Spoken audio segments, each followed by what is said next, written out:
And bottom line is, we need to be administrating the kingdom of God. I'm not concerned. The kingdom of God will fill the earth one way or another, like leaven will leaven the whole lump eventually. We just need to continue our part in that expanding of God's government and peace. All the other stuff is just noise. It's noise which can distract people from their major function of being sons of God and administrating kingdom government to see God's purposes outworked. And I'm not going to be distracted by noise. And there's hundreds of items of noise out there that can distract people if you allow yourself to get distracted. So all of the so-called conspiracies about everything can be a distraction. And to me, it's just noise. Being aware of it, yep, fine. Making sure you're not distracted by it, fine. But anything that's using fear or anything else, and this thing about depopulation and everything else, at the end of the day, God's bigger than all that. And God's kingdom is bigger than all that. So I'm not concerned about any of it, because if we do our role as sons, it won't have any effect. We need to start operating in sonship at a greater level to administrate the things which are God's purposes and God's kingdom, so that nothing else hinders or obstructs or gets in the way of that. Therefore, I'm only looking at the solution. I'm not looking at the problems. Because if you keep looking at the problems get bigger and they produce more and more fear. So what is God's solution? God's solution is for people to awaken to him, to awaken to love, and become part of the solution rather than part of the problem.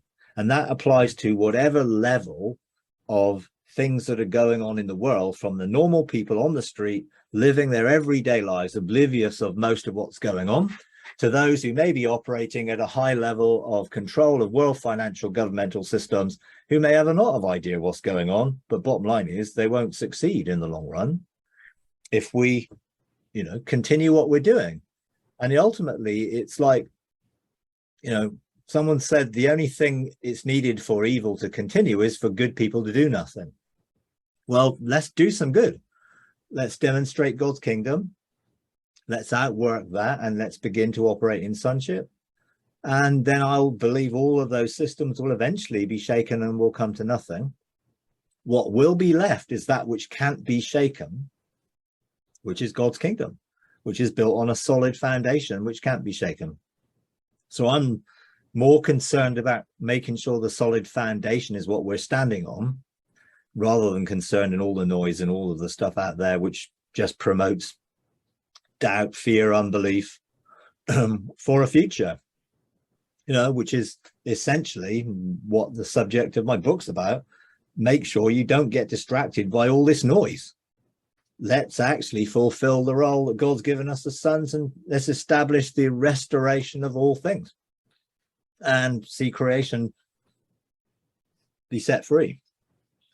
So, now, you might say, well, that's just my view and opinion. It is, because I'm not drawn onto that stuff.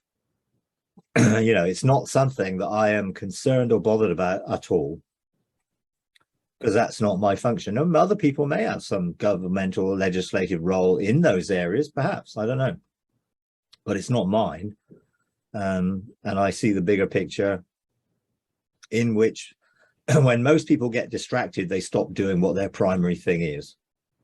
And if we focus on our primary thing, which is being sons of God, co-heirs and co-administrators of the kingdom, then whatever the plans or strategies that any enemy might have against us will come to nothing, because we're overcomers. We're those who are to subdue and to rule, have dominion. That's our function, I think. And therefore, if we function in dominion, then whatever's needs to be subdued, overcome, and dealt with, we'll be able to do. If we try and operate on the same level, or fight against it, or come against it in a spiritual warfare battle type thing, rather than the opposite spirit, then we'll get drawn into a conflict that we don't need to have. Jesus said that his enemies are put under his feet. Well, I would suggest that we are his feet. And we're not there to crush his enemies. We're there to help his enemies become a place of rest for his feet, which is a footstool, which effectively means a place of worship.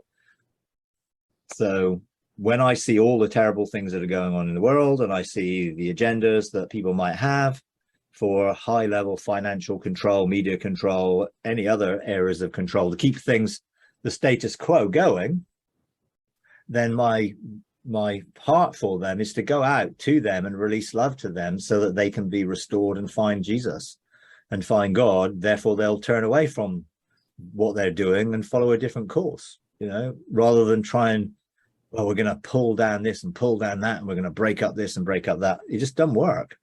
You know, that's what people have been doing for the last 30 years, and it didn't really work. So let's focus on what we can do, I think. But, you know, I'm coming from my perspective on what I do and what I feel. So there may be other people who have different perspectives, and that's okay, you know.